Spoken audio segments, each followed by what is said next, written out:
Suite à la conférence Ubisoft, on avait évidemment rendez-vous avec l'éditeur pour voir plus précisément et surtout jouer finalement à Rayman Legends. Donc dans les traces ou dans la foulée de Rayman Origins, Ubisoft a décidé de poursuivre un peu et de reprendre comme ça son personnage fétiche pour nous proposer un nouveau jeu de plateforme. Alors précision utile, pour le moment c'est que présenté, annoncé et détaillé sur Wii U. Est-ce que ça va sortir sur autre chose, mystère? Pourquoi Wii U? Parce qu'en fait Ubisoft se sert du jeu pour faire en quelque sorte une sorte de vitrine technologique, on va dire, hein, de son utilisation de la Wii U, de la console et en particulier de la tablette tactile. Alors, ça tient à deux choses. La première, c'est que la tablette tactile va permettre déjà d'ajouter un joueur. C'est tout con, mais au lieu de jouer à 4 joueurs, 4 manettes, on va pouvoir jouer donc à 4 manettes toujours pour contrôler Globox, Rayman, bon tout ça. Mais en plus, un 5e joueur qui va contrôler Murphy. Et donc, évidemment, qui dit 5 joueurs, dit plus de délire, surtout autour de la même machine dans une seule pièce. L'autre intérêt donc de ce 5e joueur et de cette version Wii U, c'est d'avoir des objectifs un petit peu différents, dans le sens où le personnage de Murphy, cette petite mouche bestiole verte là, qui tourne autour des autres personnages, ne joue pas comme les autres. Il ne s'agit pas de le faire déplacer tout au long des niveaux, ramasser les hoodlums, franchir des obstacles ou ce genre de choses. Il s'agit plutôt de venir en aide aux autres. Alors, aux autres ou à l'autre, hein, parce que en fait Murphy, le cinquième joueur, ce que j'appelle le 5e joueur, peut très bien être le 2e joueur, mais on peut pas jouer en solo avec Murphy. L'idée, c'est de venir en aide à 1, 2, 3 ou 4 joueurs supplémentaires.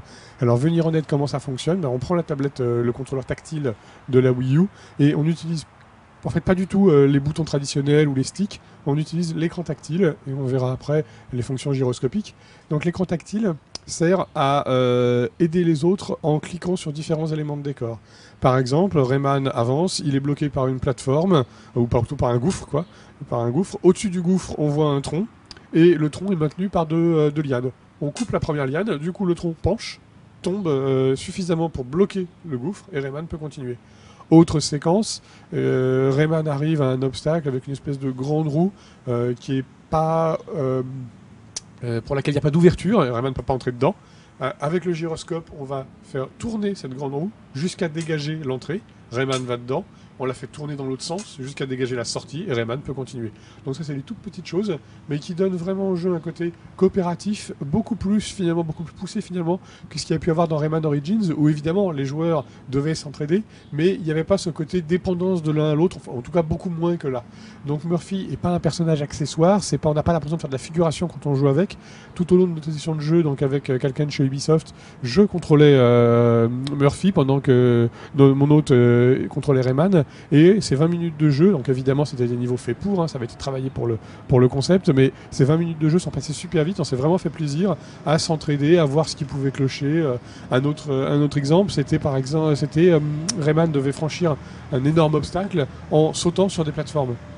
Mais les plateformes apparaissaient seulement au moment où Rayman sautait dessus.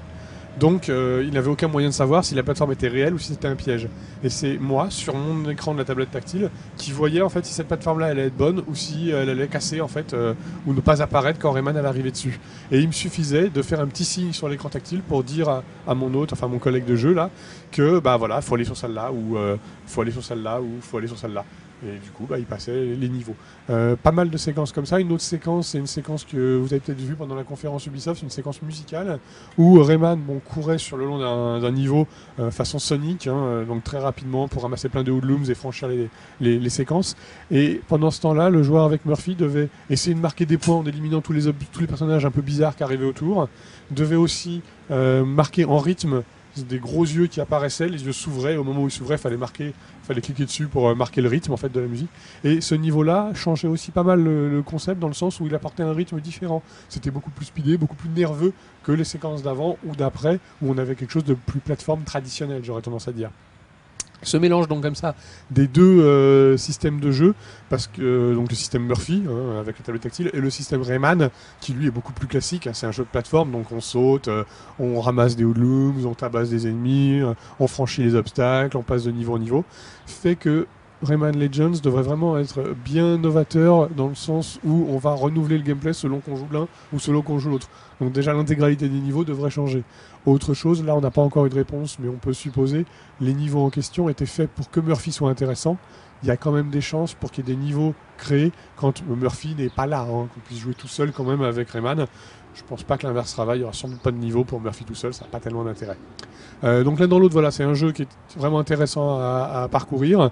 Graphiquement, esthétiquement, dans la conception des niveaux, on peut pas trop en dire parce qu'on n'a pas vu non plus 15 000 trucs, hein, en 20 minutes, c'est assez bref, mais ça semble être dans la veine de Rayman Origins, donc si ça reste rien qu'à ce niveau-là, ce sera déjà suffisant pour avoir un jeu varié, très sympa graphiquement et plutôt bien fichu. Donc voilà, maintenant on croise les doigts pour que ça arrive vite et qu'on en apprenne un peu plus dans les prochains mois, on va dire. Pour l'instant, Ubisoft ne parle pas de date, mais bon, ça devrait quand même arriver assez rapidement.